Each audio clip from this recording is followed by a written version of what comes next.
Ndugu mtazamaji, serikali ya Tanzania imefungua mashtaka ya kiuchumi dhidi ya mwanaharakati wa kisiasa Mange Kimambi anayeishi nchini Marekani katika hatua inayohusishwa na maandamano ya ghasia yaliyotikisa nchi mwishoni mwa Oktoba mwaka 2025. Kwa mujibu wa taarifa iliyochapishwa kwenye tovuti rasmi ya mahakama, kesi hiyo inatarajiwa kutajwa kwa mara ya kwanza siku ya Disemba 4 mwaka 2025 katika mahakama ya hakimu mkazi Kisutu jijini Dar es Salaam.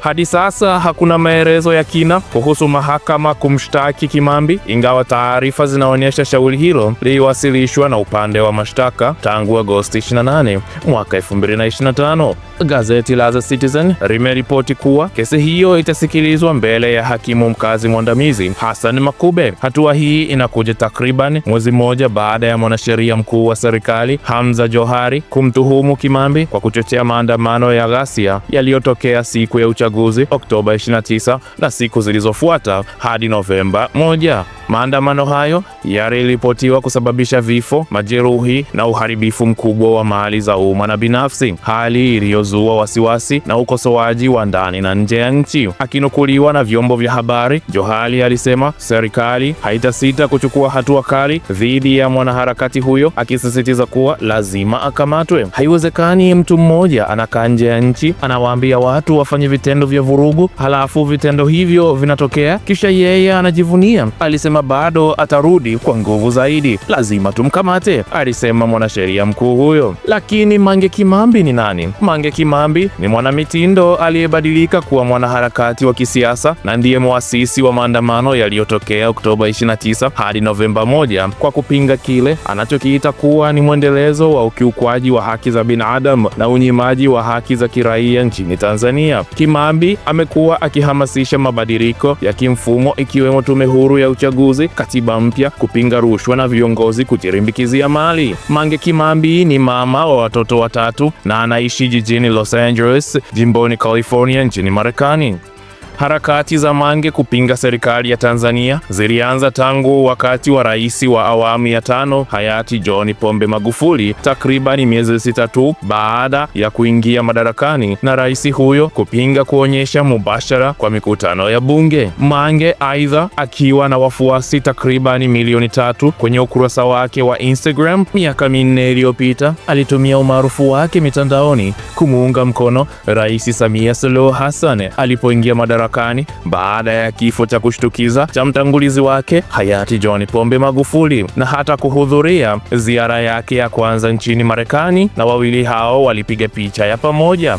Hata hivyo, mambo yalibadilika na leo hii anatumia ukurasa huo huo na ushawishi wake kumpinga vikali Rais Samia Suluhu Hassan. Mange ni mmoja ya watu wa awali nchini Tanzania miaka ya mwanzo ya 2000 kufungua blog na kuzungumzia maisha yake na marafiki zake pamoja na mitindo ya mavazi, lakini pia alizungumzia habari binafsi mbalimbali za watu maarufu waishio ndani na nje ya Tanzania. Mange, ambaye pia aliwahi kuomba ridhaa ya uteuzi kutoka Chama cha Mapinduzi CCM kuwania nafasi ya ubunge jijini Dar es Salaam, amejikusanyia wakosoaji wengi kama ambavyo alivyo na mashabiki wengi. Wakosoaji wake wamekuwa wakipuuzia harakati zake za kisiasa kwa kile wanachokidai kuwa wakati mwingine Mange amekuwa akitumia lugha ya matusi na isiyo ya staha, hasa akiwa anamkosoa rais na viongozi wengine wa serikali ya Jamhuri ya Muungano wa Tanzania. Lakini kwa wanaomuunga mkono, ukurasa wa Instagram wa Mange Kimambi umekuwa jukwaa lao la kupaza sauti kuhusu changamoto za huduma za kijamii na mwenendo wa hali ya kisiasa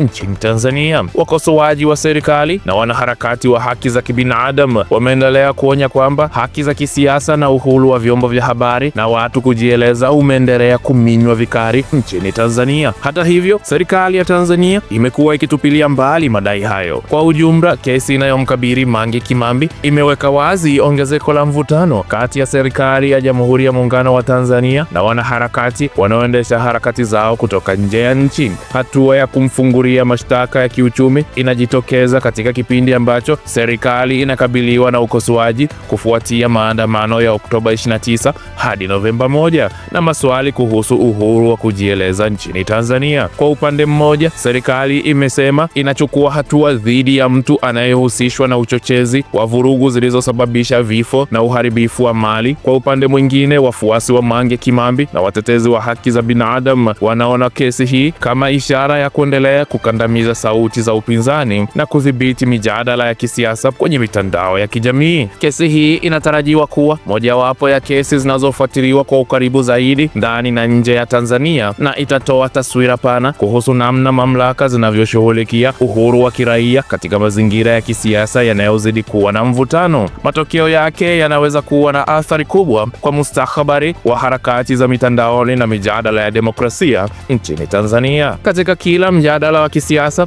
kila kanda ina simulizi yake. Sauti ya Chief inaleta simulizi hizo mezani kwa uwazi, uhalisia na heshima ya kweli. Tunahoji, tunachambua na tunafichua. Hii ni Sauti ya Chief. Hii ndiyo sauti ya wananchi. Ndugu mtazamaji wa Sauti ya Chief, tunaendelea kukukumbusha kufuatilia taarifa zetu mbalimbali kutoka pande mbalimbali za dunia, huku ukitoa maoni katika ukurasa wetu wa comment section.